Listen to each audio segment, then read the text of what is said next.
एक गांव में एक बूढ़िया रहती थी। उसके पास बहुत पैसा था, लेकिन वह इतनी तंगजूस थी कि एक पैसा भी खर्च करना उसे बहुत मुश्किल लगता था। अगर कोई उससे पानी भी मांग ले तो वह कहती, अरे बेटा, पानी कम है, जाओ कहीं और पी लो। उसके घर में चावल, दाल, आटा सब भरा रहता था, लेकिन वह खुद भी बहुत कम खाती थी और किसी को कुछ देती भी नहीं थी। एक दिन गांव में एक साधु आए। साधु बहुत थके हुए थे और उन्हें भूख लगी थी। वे बूढ़िया के घर के दरवाजे पर गए और बोले, माँ, बहुत भूख लगी है, थोड़ा सा खाना मिल जाए तो भगवान तुम्हारा भला करेगा। बूढ़िया ने सोचा, अगर खाना दे दिया तो मेरा सामान कम हो जाएगा। वह बोली, बाबा, मेरे घर में कुछ भी नहीं है, मैं तो खुद भूखी हूँ।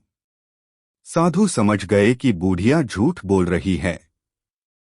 उन्होंने मुस्कुराकर कहा, ठीक है माँ, अगर खाना नहीं है तो कोई बात नहीं, मैं तुम्हें एक जादुई बात बताता हूँ।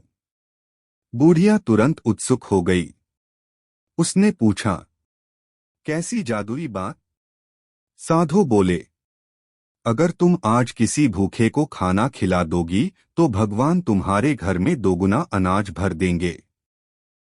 अब बूढ़िया सोचने लगी, अगर दोगुना अनाज मिल जाए तो कितना अच्छा होगा।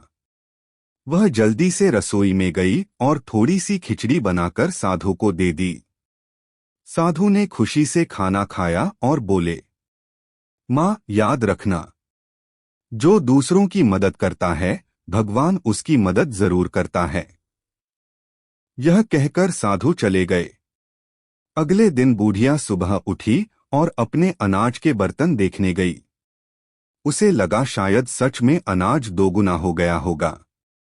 लेकिन जब उसने बर्तन खोले तो सब कुछ पहले जैसा ही था।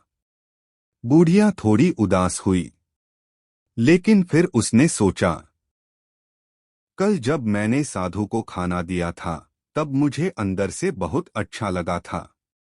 उस दिन के बाद बूढ़िया धीरे धीरे बदलने लगी। अब अगर कोई भूखा आता तो वह उसे खाना दे देती, किसी को पानी चाहिए होता तो खुशी से पिला देती।